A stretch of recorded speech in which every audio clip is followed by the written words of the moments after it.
Good afternoon and welcome to the Midday News. Here's what we have in the bulletin. We don't want the House Speaker to resign. Opposition clarifies its stance on Mrs. Honus's position. Calls for clarification on government's removal of GCT on imported raw foods. And later in sports, 17 finals down to be contested on day 2 of the Issa Grace Kennedy Boys and Girls Championships. Thank you for joining us. I'm Shane Masters, and here are the details. Following yesterday's uproar in Parliament and government members walking out during the budget debate, the opposition is seeking to clear the air on its stance on the issues. During his presentation, opposition leader Mark Golding criticized the optics of the Prime Minister's wife, Juliet Holness, being the Speaker of the House. Today, the party is seeking to justify its criticisms.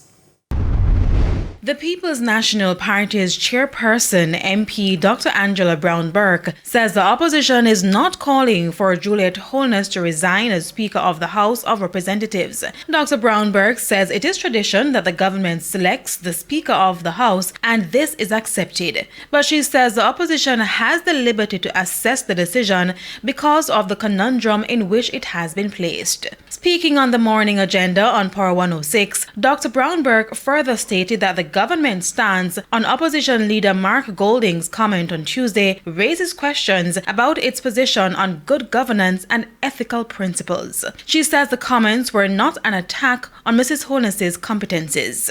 There are three arms of government that underpin the democracy in which we are.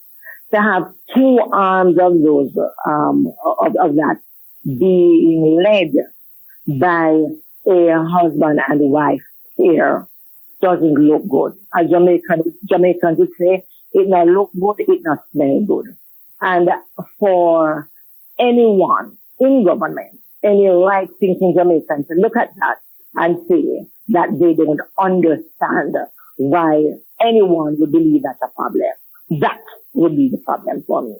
She says the opposition is calling for reports from the Auditor General and Integrity Commission to be tabled in the House, an end to opposition members being gagged when rising to speak, a discussion on the alleged illicit 6 parliamentarians, and an update on Prime Minister Honus's uncertified statutory declarations. But Finance Minister Dr. Nigel Clark thinks otherwise. He says the comments were an attack on the office of the Speaker of the House. Dr. Clark says another avenue should have been found to raise the concerns relating to Juliet Holness. He also noted that Mr. Golding and other opposition members have been inconsistent on matters of national importance, which calls into question whether they can be trusted. Now that the opposition leader has a disagreement with the Speaker on matters of law and statute, instead of taking his case to the Jamaican people and arguing his case, what he chooses to do is to indirectly attack her intellect and character by suggesting that her actions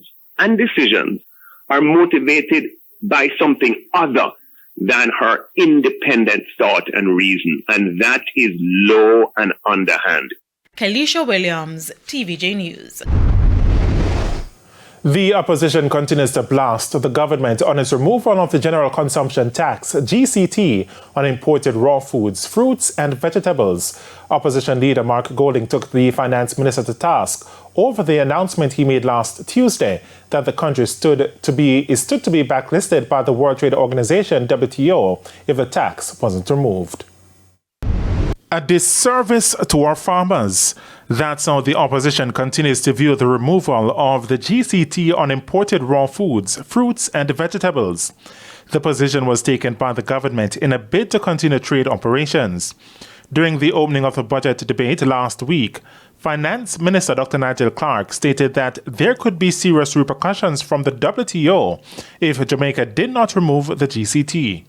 But on Tuesday in the House of Representatives, opposition leader Mark Golding fired back. Well, based on our research, the WTO does not blacklist or unilaterally punish member states for non-compliance. The minister really therefore needs to state whose bidding he's doing by removing this GCT that was in place to protect our farmers. Mr. Golding further noted that clarification is needed on what constitutes raw foods. I note that under the GCT Act, 3rd Schedule, Part 1, Paragraph 6, the category of raw foodstuff is extremely wide and specifically includes fresh fruit, vegetables, ground provisions, legumes, onions, garlic, meat, which is a very wide category, poultry, and fish.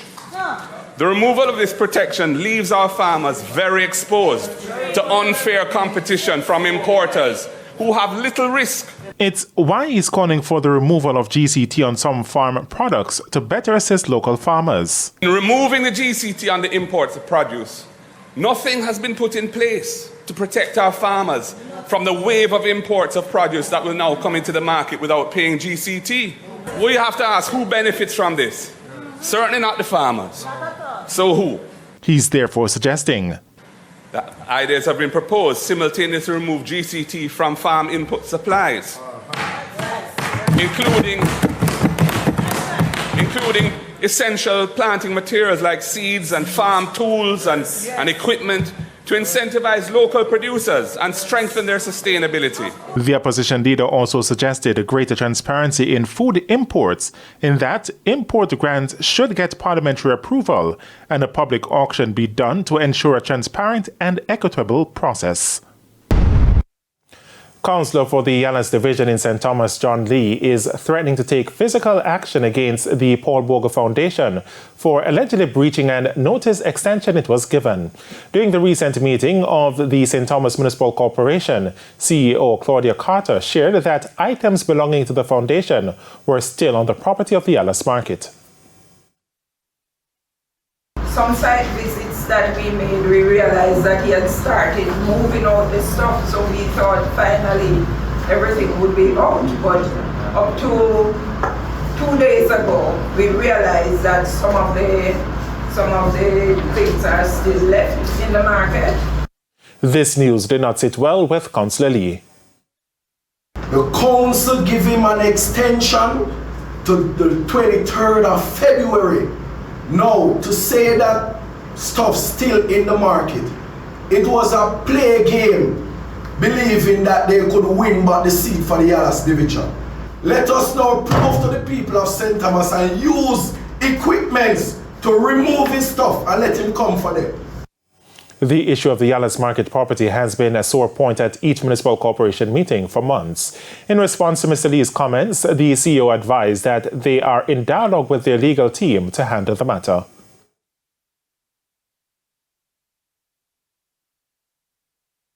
Lawyer, he will have to tell us how to proceed, because we might lose our chances if we do anything otherwise. Let us go through the legal procedures. Business owners in Negril, Westmoreland say the entertainment events in the resort town will continue to create problems until an entertainment zone is established. It follows complaints from some American tourists visiting the island for spring break that there is no nightlife in Negril. Owner of Drifters Bar, Luddy Sam, says there has been a reduction in the number of parties being held in Negril following mounting complaints from hotel guests. Especially on the dance yard stuff, the boom, boom, boom. Because when it's just drum and bass, the music tends to travel more because it's a boom, a boom. Stuff like I do at Drifters, it's more calm. But that's not what they want. They want, the boom, boom, boom. And then the hotel guests, the hoteliers, their guests are complaining about the noise. He says a proposed entertainment zone for the town should help alleviate the problem. It is quite far away, but you see, it's a catch-22, chicken or eggs. You understand? They go up there, it is far, but then the hoteliers got nothing to complain about. And it's time for a break here on the Midday News, but stay with us, more stories when we return.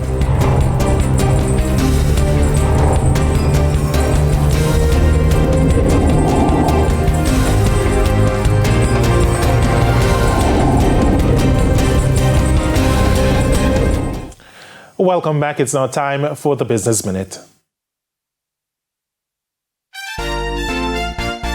Electrical and lighting company Fosterich is reporting a $235 million profit for its 2023 financial year. The post-tax earnings for the period ended December were lower than the $325 million profit for 2022. Higher administrative finance and depreciation costs tempered the results. The lower profit was despite higher revenues year over year. Now, Fosterich's income was $3.7 billion compared with $3.37 billion in 2022. The company says its product line saw increases in sales, especially for hardware products, which grew by 59%. Coming into 2024, the company expects to complete its new Malines Road corporate office and showroom by the third quarter. It says there are also plans to take possession of another retail outlet in St. James shortly. In Turkey, the annual inflation rate climbed above 67% in February. That's up from 64% in January.